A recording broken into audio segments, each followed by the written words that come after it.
उखल से बांधने लगी मैया जसोदा जब बालकृष्ण प्रभु को, तो ठाकुर जी ने यहाँ भी एक विचित्र लीला करके दिखाई। क्या लीला? जब मैया लाला को उखल से बांधने लगी तो जिस रस्सी से गोविंद को बांध रही थी वो रस्सी 2 अंगुल कम पड़ गई महाराज। लाला को बांधने के लिए मैया ने वह रस्सी में एक रस्सी और जोड़ी, जैसे ही फिर बांधने लगी फिर वो रस्सी 2 अंगुल कम, एक रस्सी और जोड़ी, फिर लाला को बांधने लगी, फिर रस्सी 2 अंगुल कम। यानी गोविंद को बांधने के लिए मैया जसोदा ने रस्सी में रस्सी जितनी भी जोड़ी, पर बांधते समय वो रस्सी 2 अंगुल कम पड़ जाती। रस्सी 2 ही अंगुल कम क्यों? 1 अंगुल कम रह सकती थी, 3 अंगुल कम रह सकती थी। सज्जनों, ये रस्सी 2 अंगुल कम इसलिए पड़ी।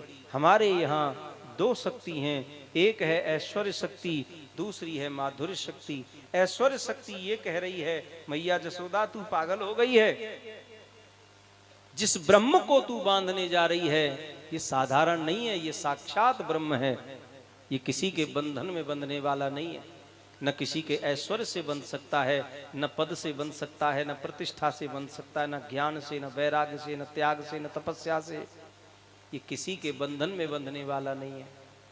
मैं इसे बंधने नहीं दूंगी मैया, ध्यान देना।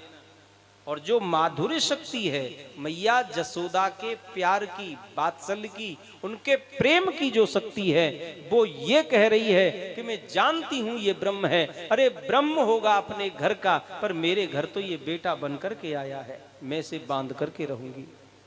मेरा बेटा है और अपने बेटा को माँ जैसे चाहे वैसे बांध सकती है। तो सज्जनों, इन दोनों शक्तियों के मतभेद में ये रस्सी 2 अंगुल कम पड़ गई। वैसे तो साहब कौन प्रभु को बांध सकता है, पर हाँ किसी के पास यदि प्रेम की रस्सी है, वैसे तो उसे कोई नहीं बांध सकता, पर वो एक प्रेम के कच्चे धागे से भी बंधने को तैयार बैठा है। प्रेम तो हो। मैया फिर गई महल में अंदर, एक प्रेम की रस्सी लाई और लाला को बांध दिया। स्वयं बंध गए वो। केवल प्रेम के बंधन को स्वीकार करता है भगवान, और किसी के किसी बंधन को स्वीकार नहीं करता। प्रेम का बंधन।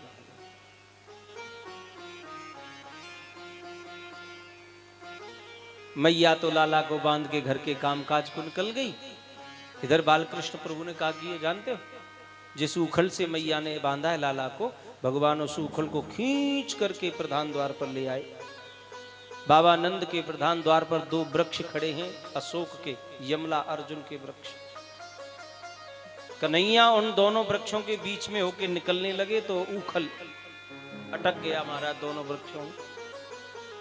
जैसे ही ठाकुर जी ने झटका मारो तो दोनों वृक्ष धड़ाम से जैसे ही 2 वृक्ष गिरे, उन वृक्षों से 2 महापुरुष खड़े हो गए, प्रकट हो गए। भगवान ने कहा भाई तुम कौन हो?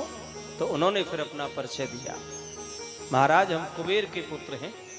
एक बार नारद बाबा को हमने प्रणाम नहीं किया था, इसलिए नारद बाबा ने हमको वृक्ष होने का शाप दे दिया, पर आज नारद बाबा का शाप हमारे लिए अनुग्रह बन गया। भगवान ने कहा तो वरदान मांगो, क्या चाहिए? तो उन्होंने हर इंद्रिय से भगवान की सेवा मांगी। वाणी गुणानुकथने श्रवणो कथायाम। वाणी से जब जब गावें, जब जब बोलें तो आपके गुण गावें, कानों से जब भी सुने आपके गुण सुने, और हाथों से जो भी कर्म करें वो आपकी सेवा हो, पैरों से चल करके जाएं तो वो धर्म का मार्ग हो। तो भगवान ने उनको कहा सीधे तुम स्वर्ग जाओ। उनको स्वर्ग जाने की ठाकुर जी ने मति प्रदान की।